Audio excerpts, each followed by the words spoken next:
I work with lots of companies that have problems with their software. They build enterprise software, and after a couple of years, they get stuck. A lot of these problems are coupling problems, so I help them resolve or deal with the legacy, deal with this. So I have, over the years, seen a lot of anti-patterns and how things evolve.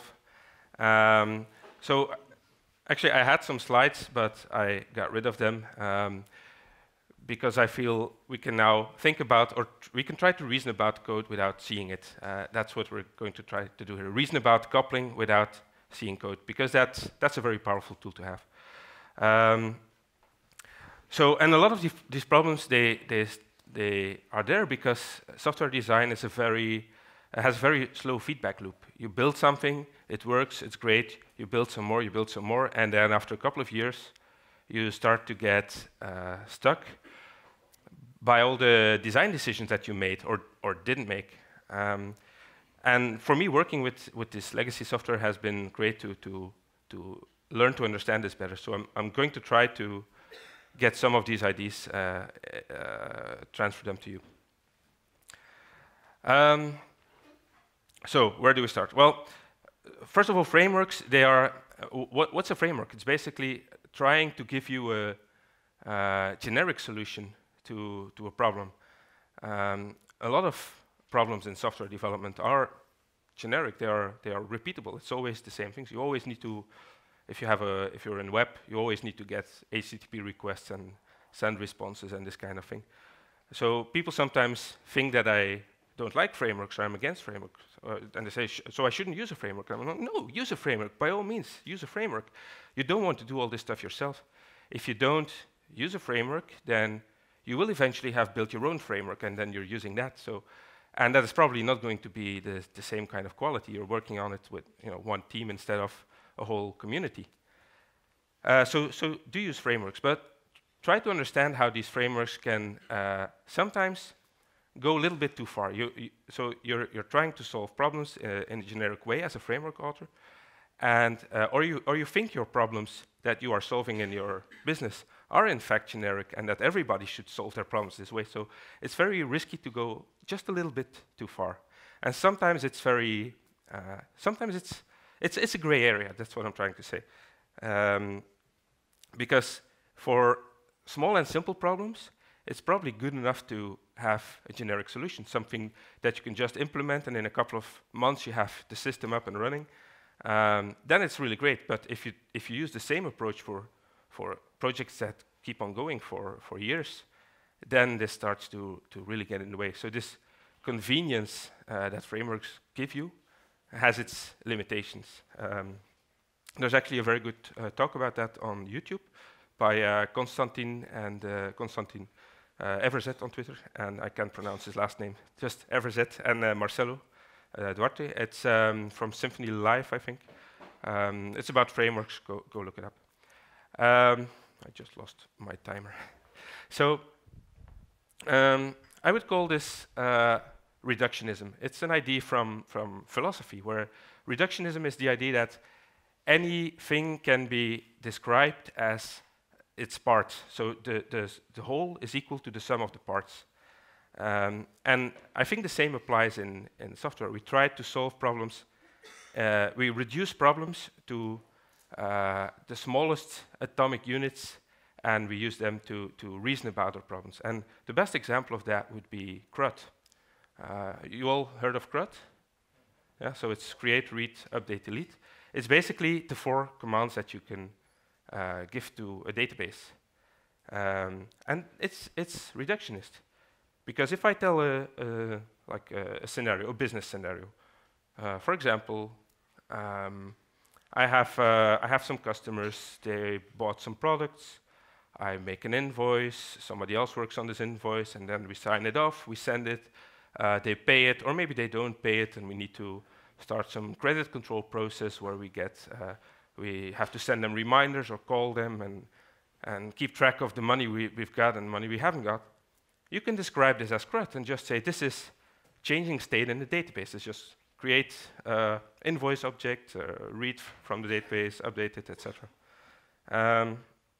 And this works. This works for a lot of simple problems. That's a very good approach. It allows you, because you reduce the whole business story to just a bunch of CRUD operations, that makes it easy to build software that does this work for you. You can have complete generators. You can generate a complete app just by defining some data structure, and then build, have a form generator that builds your user interface for you and your grids and all these kind of things. So that works, but if this problem becomes really complex, it starts to really break down, because it's more than, the problem is bigger than just these 4 operations. You're actually, by reducing it to these 4 operations, you're actually hiding complexity, and you're not hiding it, you're actually pushing it away. So it's not, instead of having this complexity that is essential to the domain, you're pushing this complexity out to higher layers. So you create more coupling between all the higher layers that need to solve this problem now individually, instead of putting this problem in the core of your application in the model.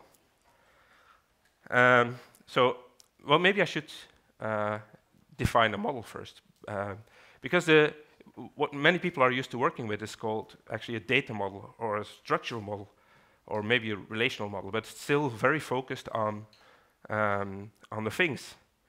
The way we learn it at school is find the nouns as a modeling heuristic. We just look for what kind of things do I have in the system, an invoice, a customer, these kind of things, a product. But that's also reductionist, because this is not how our clients reason about their problems and they reason about their business.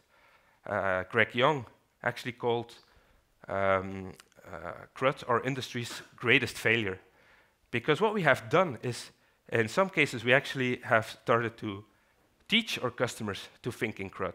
So instead of us solving their problems, we're telling them to explain their problems in a way that matches CRUD, so that we can just build the application as CRUD. And maybe not the customers, but the business analysts and the product owners and the people who are closer to the developers. So what you get is that they start giving you requirements that basically describe the CRUD system, which takes away all your potential for creativity to build something that matches the business better. So good model, so what happens in the business? They think about processes, they think about behavior, they think about stuff that happens over time. So when I do this, then this has to happen unless this has happened. They think about business rules. They have, maybe they don't call them that explicitly, but they have policies, they have ways of doing things. Some of those can be very complex. Some of those have grown over time. So all these ideas are just, so the way they think about their problems is just a flow of behaviors, of things that they do, they need some information, they make a decision, something happens based on that. Maybe some of these decisions are automated. That's what software does. So if we want to build a really good model, we need to try to represent all of this in our model. If our model is just things, then we are losing all this meaning. If it's just objects with getters and setters, that's not how we want them to reason about their business problem. We don't want our customers to think, read list of invoices, find invoice with ID 17, set price, set customer ID. That's not how they think about it at all. If you were to talk about them in that way, if you were to read your code to them, they wouldn't understand. So we are basically missing an opportunity there to use their language in our code. We are building our own translation layer from their problem domain to our CRUD solutions. So we want our models to reflect that. We want models where you can where you have, for example, objects that represent business rules. You want objects where you can, instead of getting state from an object, manipulating it and putting it back in there, tell the object what to do. This is encapsulation. So the anti-pattern is called feature envy. If I have an object and I get state from it, and I manipulate that state and push it back in there, then I'm trying to take features from that object and do it myself. That's why it's called feature envy. The alternative, the better pattern, is encapsulation. It's called tell, don't ask. So you don't ask for state, you tell this object what to do. If you can do this, and you don't expose all the internals of the object, then you have a simpler system, because it's now very contained. You can now reason about this object as a whole, instead of just a bag of properties. And that's a very powerful way, because you build abstraction layers this way. Am I still making sense? So it can be hard to start building systems this way, especially because we have all these things, these technical issues we have to deal with. We need to get stuff in the database. We need to keep it performant, etc. So how do we get rid of that? How do we decouple from all this infrastructure and frameworks and databases? The easy answer is just build your model standalone.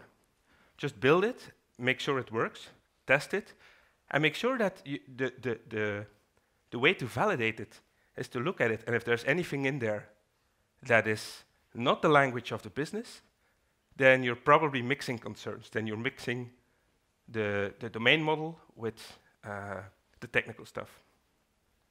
So just, even if it's harder, of course, so I wouldn't recommend it for simple projects. But in fact, maybe I would recommend it for simple projects, because if you only start doing it when you first have a complex project, then you have, maybe it's too late, then you have no time to learn it. So actually, I would recommend it to try it on small, risk-free projects, to build a standalone model. Maybe even force yourself to do it by putting it in a separate repository, maybe, that has no other libraries, no frameworks, and just build it there. And test this model by trying scenarios in it. If you do this, and this has also happened, will this happen? This kind of stuff. But then, of course, you get into the problem of how do I use this thing in my application. There's a couple of things you could do. Persistence is usually the biggest problem. So I think there was a talk about Doctrine on the community day. Doctrine is a good tool to do this kind of stuff. It's not perfect. It's still, a leaky abstraction, as we call it. But it allows you to build a model and then build your persistence of this model on top of it instead of inside of it. So that's sort of the difference between a data mapper pattern such as Doctrine and active record patterns such as Eloquent. In Eloquent, basically every object represents a record in a database. So you are coupled by default. You are coupled to the database, you are coupled to the Eloquent library as the way you build stuff. And again, that works for simple problems, but it breaks down for complex things. But of course, not everybody has this option. So let's look at some different ways.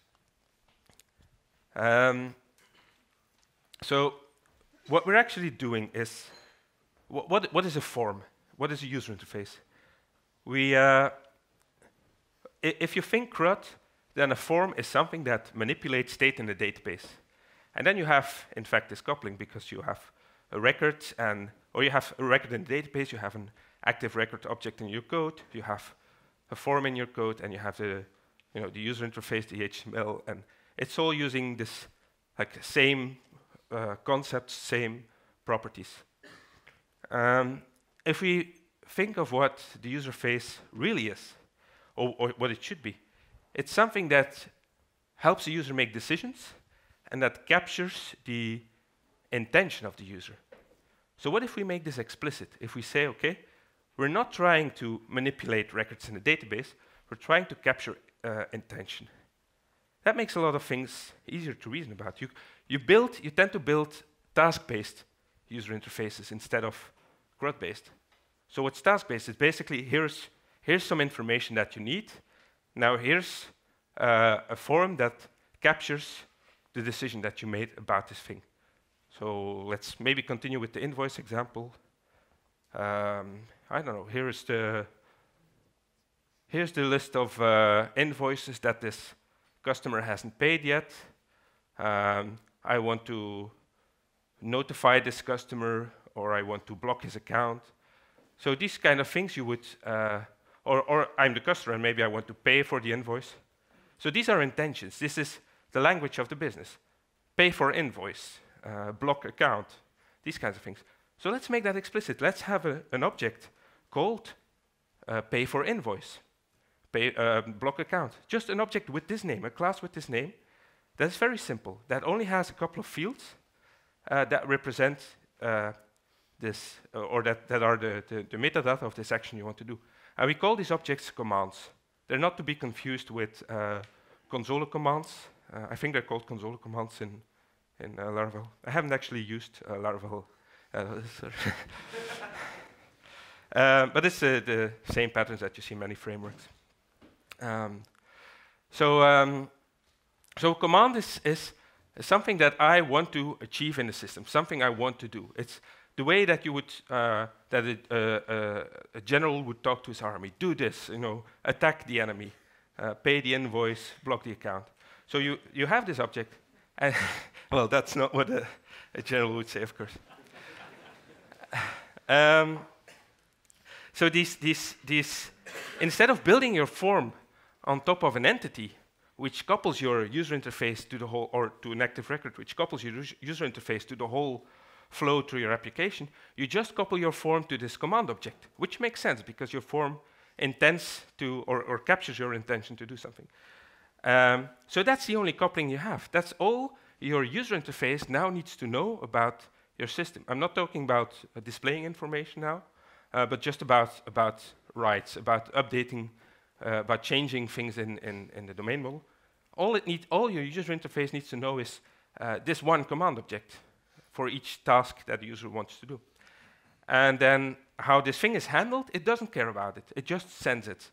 And how you can do this in practice, it can just be like a controller that makes this object, or you can bind it to a form, or you can, if you have a rich JavaScript client, you can just send JSON representations of this command object. And then something will, convert it to a PHP object, and then hand this command over to a command dispatcher that knows where to send it. So you don't need to know on the outset where to send it. This command dispatcher knows the pay for invoice command needs to be handled by the pay for invoice command handler. And this is just a simple service that has one responsibility. Its responsibility is to handle this pay for invoice command. So this command handler is now the only thing that knows about all the things you need to collect from the model. So even if this is the only thing you do to decouple, this will help you a lot, because now it's very concentrated in one place. Of all the knowledge that you need to handle this command is grouped together in one place. So this command handler is part of your domain model, and it knows, for example, where to fetch invoice records from some repository, and it knows where to fetch a customer object, and it knows how to call methods on these two things. So this decouples your whole user interface from your whole Crud systems. Even if you still have a Crud system in the back, you are now decoupled from it at one layer. So this is very powerful. This is also very explicit, because you can actually list all the behaviors of your application by just making a list of these command objects. You can just do that automatically. Just put an interface on it and then find all the objects that implement this interface, and now you have a list of all the things your system allows users to do in a language that is readable by the client. There's more you can do. What tends to happen is that people start to build really big controllers that manage the whole flow between different parts of your system, of your model, which couples everything together again. But if we start thinking about cause and consequence, then it becomes easier to reason about. If we don't say when this command arrives or when the user does this, all of these things happen as one big blob. But if you say, this is the core of what happens, and these are just consequences, you can start decoupling them that way. So let's say pay for invoice commands comes in. What is the core thing that needs to happen? Well, this invoice object needs to change some internal state. It's paid now, it has maybe the amount is in there, etc. But all the other things that need to happen, we don't want to couple to the same action. So we can just say that we can just send out an event. And I'm not talking about infrastructural events. If you say invoice updated or invoice created or invoice deleted, these kinds of things, that's infrastructure. That's basically Crud again. Those are Crud events. That's not what I'm talking about. I'm talking about the events in the language of the business, domain events. So in our case, very simply, it could be invoice was paid. So I make an object. I make a class called invoice was paid. And this is domain event. And it has some properties. It doesn't have a reference to the invoice object. It doesn't hold the actual invoice object and the customer object, because that would couple things again. Because then somebody who is, or something that is listening to this event would now need to understand how an invoice works and looks like, and how customer object works like. So you're creating coupling again. And if this object is an active record, then you have coupling to your database again, etc. So you have to try to, this is what I mean by reasoning about code without seeing it. Trying to understand how everything, how it's very easy to couple everything, but how it's limiting. So you have to see this. If you put this invoice object in this event and something listens to this event, then it needs to understand that this invoice object is in there and how it works, and it basically brings the whole database with it. It almost brings the whole world with it. So that's too big, that's coupling. Coupling is whenever you want to change something, and that means that you also need to change all these other things, then you have coupling. So you need to start, there's tools to visualize that, but I think it's more powerful to just think about it. There's actually two kinds of coupling, Efferent Coupling and Efferent Coupling, so with an A and with an E. But don't worry about the terminology. But one is things that couple to me, and the other is things that I couple to. So if this invoice object depends on the customer object, then it has an efferent coupling of 1. This customer object has one invoice object that couples to it, to me from the point of view of the customer object. It has an efferent coupling of 1. Objects that have many things coupled to it are harder to refactor. But if you couple to many other objects, but none of them couple to you, then it's quite easy to start getting rid of these dependencies and refactoring it. But try to visualize it. Look at your code and start drawing pictures like this object knows about this object, and this object knows about this object, and it's exposing all this state and all these things. So then you have coupling. But so domain events. It's a very powerful idea, because if I now have this invoice was paid, and I actually like to use the language like that. I like to make little sentences. Invoice was paid. It's something that happened in the past that is of interest to the business. If it's not of interest to the business, object was saved or something like that, or something was logged or button was clicked, the business doesn't care, so it's not a domain event. But if you focus on domain events, then they are part of your domain model. And then you can start reasoning about consequences without the core of your system knowing what these consequences are. So I have the core of the invoice handling that pays for the invoice, that does this essential thing, and then it just sends out this event, doesn't care who's listening.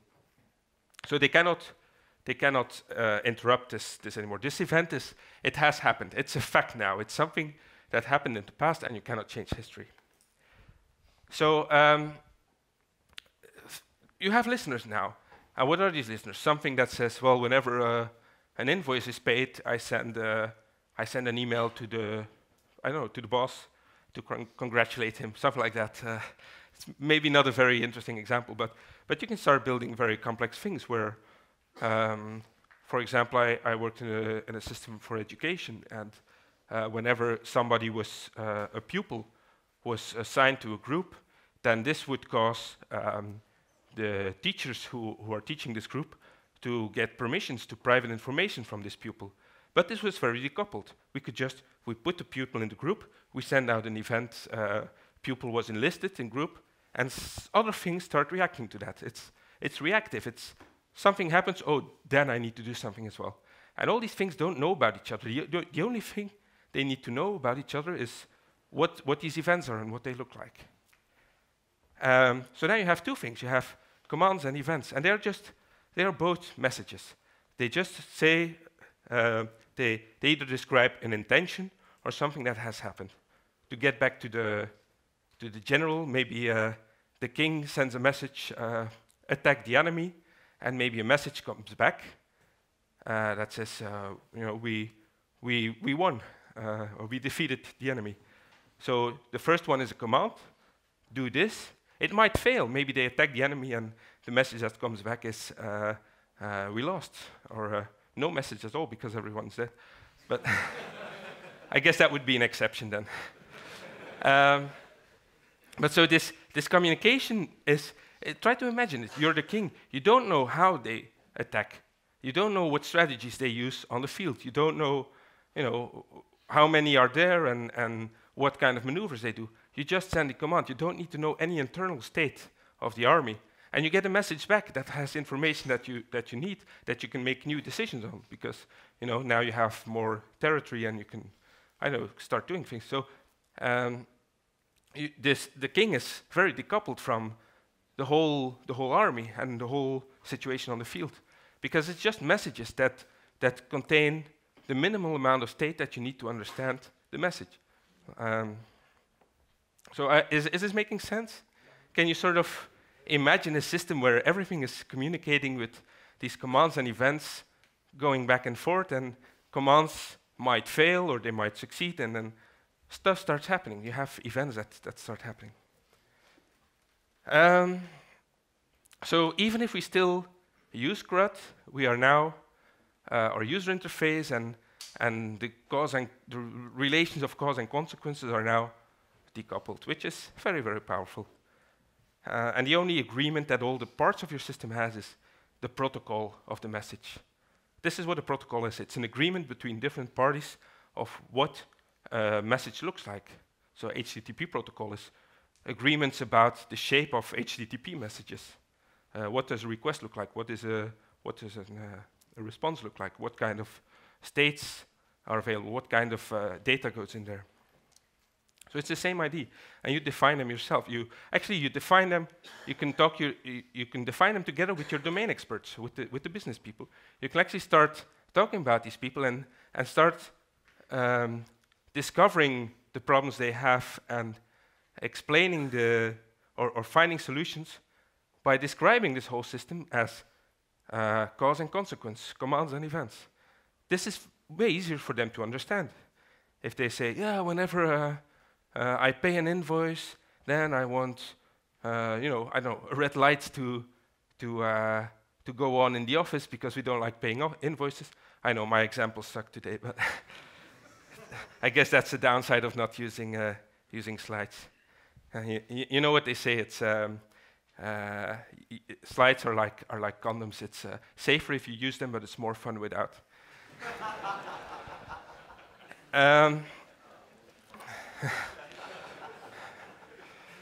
Maybe it's too early for this kind of stuff. So, thank you. So we have something you can reason about. You can visualize this with post-its. I do this with domain experts. We just have a color for commands and a color for events, and you can start making these workflows. If this happens and this happens, unless this has happened before, then this should happen, etc. Even if you don't build your system that way, it's a good way to learn to understand it. It's called event storming, if you're interested in the topic. But we still have, so let's imagine we still have the Crud database and well, not Crud database, but the Crud structural data model at the heart. So the one alternative is to just don't use it and use a data mapper like Doctrine. which is not the holy grail, but it helps with these kinds of problems. But you can still, if you like Eloquent, you can, or whatever active record you're using, you can still use the same principles. You can still find ways to encapsulate these active records, to hide them from your domain model. So you build a domain model with objects that we call them popos. I think they came up with it in Java, where they were called pojos. So it's a plain old PHP object or plain old Java object, plain old C object. It's an object that doesn't depend on any kind of infrastructure. So you build your domain model with just all these popos. And all these objects represent concepts in a business. So not just things, not just invoices and customers, but also business rules. And I give my business rules names that match the domain again. For example, and now I need to find an example again. Customer cannot buy more than 3 products at a time. Would be a bad idea as a business, but let's say there's a very good reason for that. I make an object. I call this a class that has this name. And this is a very small object. It simply prevents, or it simply describes this rule. So you can use this object to test something. You can say, okay, with this object, do I now have more products in this order than I'm allowed to? Then I'll throw an exception, something like that. So each of these objects are responsible for their own internal state. They are responsible for their own consistency. So every object is a consistency boundary. It says within my world, even though I'm a very small object, within my world, I guarantee that everything will be consistent. So you cannot have an invoice where the paid amount is higher than the actual amount or something like that. This object protects it for itself so that your code on the outside doesn't need to know about these business rules or these internals of these things. And the interfaces, the methods that are available on these objects are not getters and setters anymore. They are methods that match the domain language again. So invoice has methods called pay, for example. And all the state that needs to change when you pay an invoice is encapsulated behind this pay method. So these are ideas of how you start building your model. And you have, if there's different ways of doing things, different strategies, you make that explicit. You could have, a strategy of how you deal with the very well-paying clients and a strategy for the smaller clients. And depending on a business rule that says if this client pays us more than $1 million a year, then we use this strategy. So you make all these things explicit in the business. So now let's imagine we have this beautiful model that we built separately and it works, but we still have our existing database and our existing active records. We can actually encapsulate the active records inside our domain model object. So the thing you have to understand is that if we have this encapsulation, we have a very clear boundary of what is inside and outside. And outside doesn't care about inside anymore. So it doesn't matter how it looks, it doesn't matter how it works, as long as the contracts with the outside world are always respected. So whether I just have an invoice object that has some properties inside of it, or I have an invoice object that actually has an active record invoice object inside of it, it doesn't matter to the outside, because this invoice model object is protecting its internals. It's hiding the fact that internally it's actually holding a reference to an active record. Is this kind of making sense? So it's like a wrapper around this thing, but it communicates in domain language, but internally it communicates in relational database language. This is not, I wouldn't recommend this as a general thing to do everywhere, but it helps if you start evolving your system from a traditional Crud system to a more complex domain model. Then these kind of strategies help to keep existing code and yet start building layers around it that are closer to the business and closer to the business language. So, and I've actually done this in this kind of thing in practice. Of course, it's not perfect because you cannot. You are sort of limited to what your actual active record data model looks like. But it's you can do things like I won't find an example, but let's say object A and B are concepts in our domain model, and maybe A holds an active record for both X and Y. So you can actually do part of its state can go to one object and part of its state can go to another. So now you have created a new abstraction that hides the fact that 5 years ago you made this decision of how to structure your database, but your domain model is now no longer dependent of your decisions that you made this long ago. Is that sort of making sense? Okay. I have a smart audience. But so I'm just talking about some patterns here, but the important thing is not to think about the patterns. It's not about the specific code. I mean, it is. It's good to know them. It's good to use them and to understand them, to add them to your toolbox. But the bigger thing is to reason about it, to think about if I have this thing, then what am I coupled to? What do I know about or need to know about these other objects? How much will changes in them affect me? If they affect me, then I have coupling. If you can build abstractions so they don't affect you, then you are decoupled. That's the example with the commands I gave in the beginning. I can change the whole structure. I can switch to a different database. My user interface is still only coupled to this command object. It doesn't know about anything on the inside. So I hope you can see that's very, very powerful. But try to reason about problems this way. Try to find abstractions that are true, that are always true in the domain. If they are true in the domain, if you can describe them in pure domain language, then whatever is in the back to deal with the actual persistence and all the technical stuff you have to do, it doesn't really matter that much. You are now safer from changes there. Maybe I should take some questions. Yeah, please. Maybe wait for a microphone. Yes, please do wait for the microphone.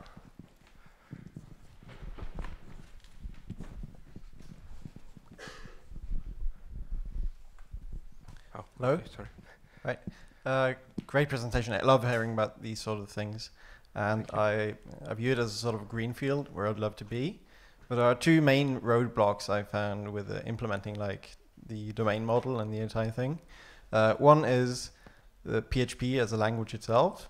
I did a quick test myself for just writing a simple entity class for a product in a e-commerce site, and I compared C# and PHP, and ended up with like 30 lines of code in C# against like 150, 200 in PHP, mainly due to type hinting on properties and native annotations. So I'm wondering, first of all, do you have any comments on that? And then there's the second thing.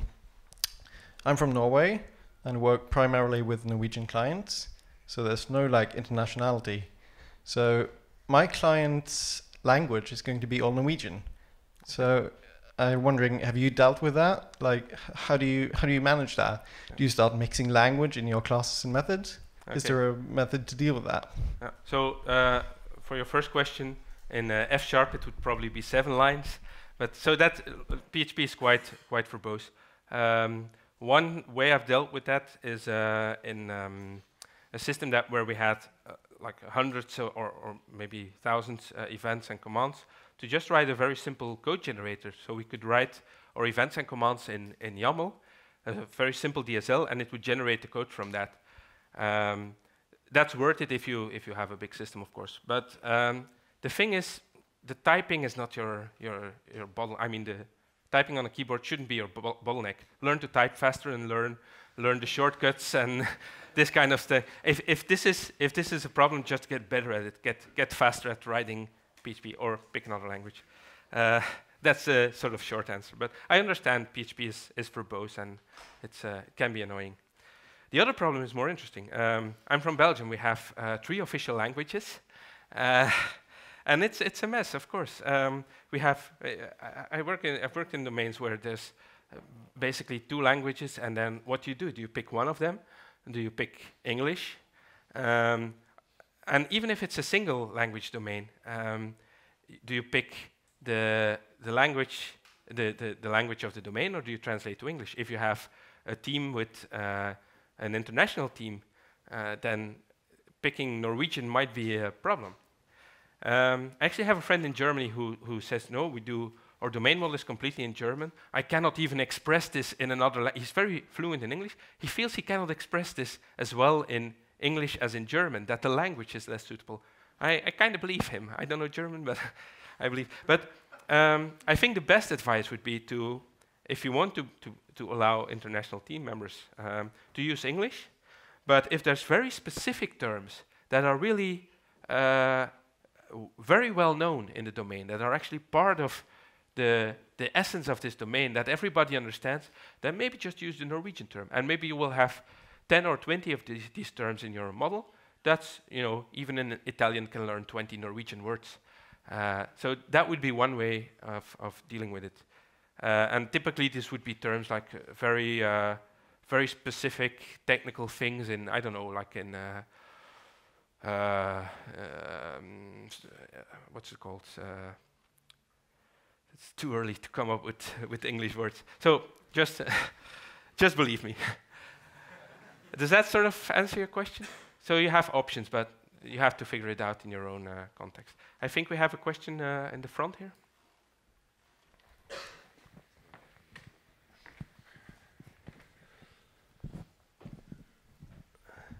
Cheers. Hi, Mathias. Thank you very much. I've seen a few talks. I see it at PHP UK conference as well, and it was also really enlightening. I've been playing with domain-driven design for a little while now, I think mostly thanks to kind of like the Laravel community, and especially Laravel IO. And one thing that's kind of irks me a little bit, and this is why I want to have this question, is that you have very little logic generally with your command handlers, which obviously is very nice, is generally really good. And then you fire off those events, and you have the listeners on those events. As an example, say for example you have a user registration, and user registration persists, the command persists some data to the database, you fire off an event, maybe it sends an email, but another one of those requirements is maybe it also persists data to Salesforce or something. And as a result, that listener could actually be, just for the Salesforce, could actually be rather involved. Do you then fire off another command to say, persist user to, or create users in Salesforce or something like that, that has its own command handler, or do you have it actually as part of the listener?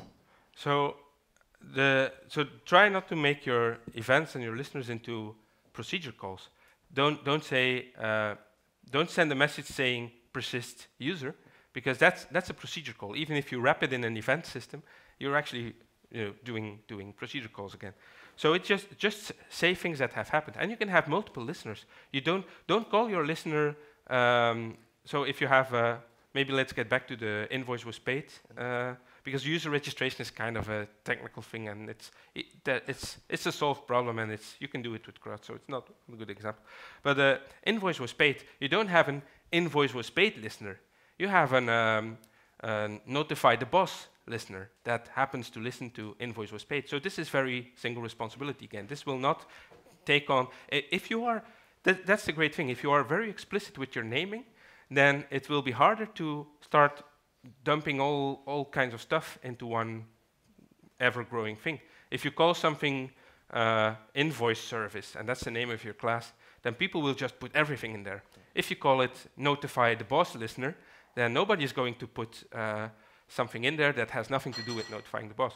So then you might have 10 listeners that all listen to invoice was paid, or maybe this listener listens to event X, Y, and Z, and this one listens to A, B, and X, etc. So your listeners are also part of your domain. They are, and you name them with the language of the domain. Yep. So it doesn't quite answer my question. So my question is more around for really complex requirements on your listeners. Do you then have your listeners fire off new commands? Okay. We would actually call this in event sourcing. We would call this a process manager. So something that, so the way you, a very good heuristic of thinking about your system is, what if the humans had to do everything? And then you would say, you would have somebody whose job it is to, whenever this thing happens, to make a decision about this, and then a decision is basically captured in a command. It's an intention. So if this thing happens, I want to do this. So you can make a new command for that. And then the next step is basically automating this decision. If you can get rid of the user there, of the human, and just have the process manager make this decision, then it's basically replacing the user. Then you're automating the work of the user. That's basically why we build software, to automate all these kinds of things. So model it as if you would do it with a user interface, but instead of having the user make the decision, you automate. So yes, you would have events that something listens to an event and fires off a new command. That would work perfectly. That's what lots of people do. It can be even more complex if you, but maybe this is a bit out of scope here, but you might be listening to multiple events and remember that these events have happened, keep some state in this process manager, and then make a decision. So for example, if this has happened, and then 2 weeks later this has happened, and then this has happened, only in that case I will send a command. But then this process manager keeps its own state. It's very encapsulated, independent, isolated, keeps its own state, and it knows to remember that if these things have happened, to make this decision. So it's a very powerful idea, because you don't reason about, you don't build things that do everything, you build things that just react to stuff, and that just do this. They're very single-minded. They are like, it's like hiring somebody to do one job only, and okay. And that's how you simplify it. That's how you make it easy to reason about. Cool. Thank you. You're welcome. I think we have time for one or two more. Hello. I had a question about events also, and I think it was something you started talking about and then maybe moved on to a different topic, or I just missed it, which is possible. The downside of not having a slide set. Right. So in your events, you started saying that you don't pass in like domain objects or something more complex. I was wondering if what you did pass into an event, like it would just be like an ID of something. I'm guessing not, but what kind of data you would put in an event before, or when you're dispatching it. Yeah. So I would, simplest case would just be IDs and values. So customer number 17, so invoice was paid by customer number 17. It was invoice number 20, and the amount that he paid was 12 euros, something like that. So it's just some values that you put in there. So because you don't have the customer object and the invoice object, you are not coupled to them. You can make decisions to, you could even have this process manager that I mentioned could have its own model, its own interpretation of what a customer is, because it can have its own state. And again, we're kind of getting out of scope here, but you can, because these things are not coupled at all, they can choose to implement stuff their own. So it could keep a list of customers and the total amount that was paid so far by this customer. These kinds of things you can keep your own state. But I would have domain objects in there, but not entities. So entities have an identity, they have a life cycle, they have state that changes over time. But I would put value objects in there, because value objects, such money is a very good example. Money is not a number, it's actually a number and a currency together. If you put them together in a money object, then you have again encapsulated some of the complexity of working with money, because now this value object called money can have behavior about dealing with money. So you put these kinds of objects, but they are immutable, they don't change. So this is also important to understand about commands and events and value objects. They are immutable. The user has sent this message, I cannot change it. I can send a new message or I can react to it, but I don't change the message. I don't change the event, because the event has happened in the past and you can't change history. I don't change a value object, because then everybody referencing the same value object would suddenly have a different price. So we don't do that. I think, does that sort of answer it? Okay. I think, do we have time for one more? Or one more, okay. Maybe, okay. Hi, Mathias. Great talk.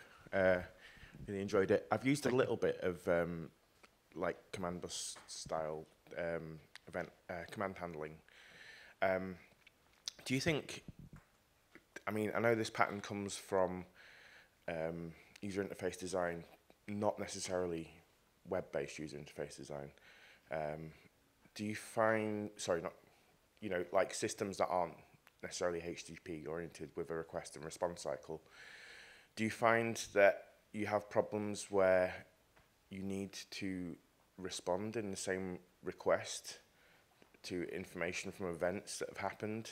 I've often had problems trying to get information back to the controller to send back out again. Yeah.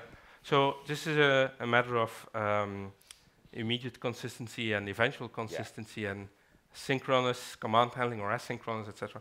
So the simplest way to do it, especially with PHP and the way PHP works, where you have a share nothing architecture and you just the script starts to handle one request and then dies.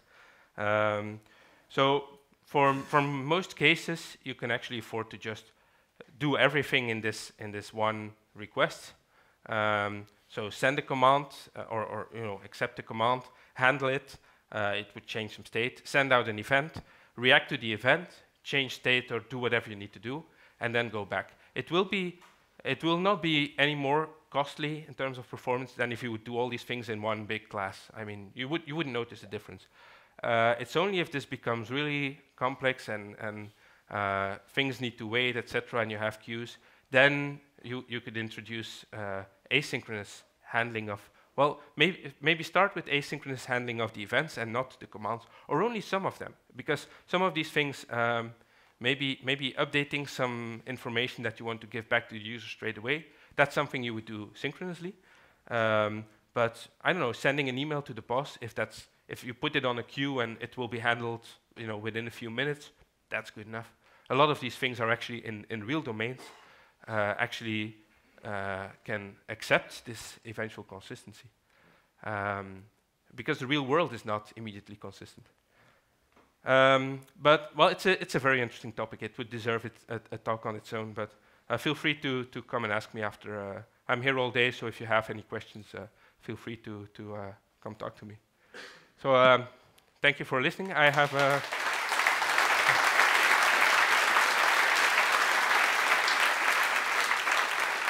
Maybe I should just do a little bit of self-promotion. I have a website called Verraes.net. It's just so I have no slide now again.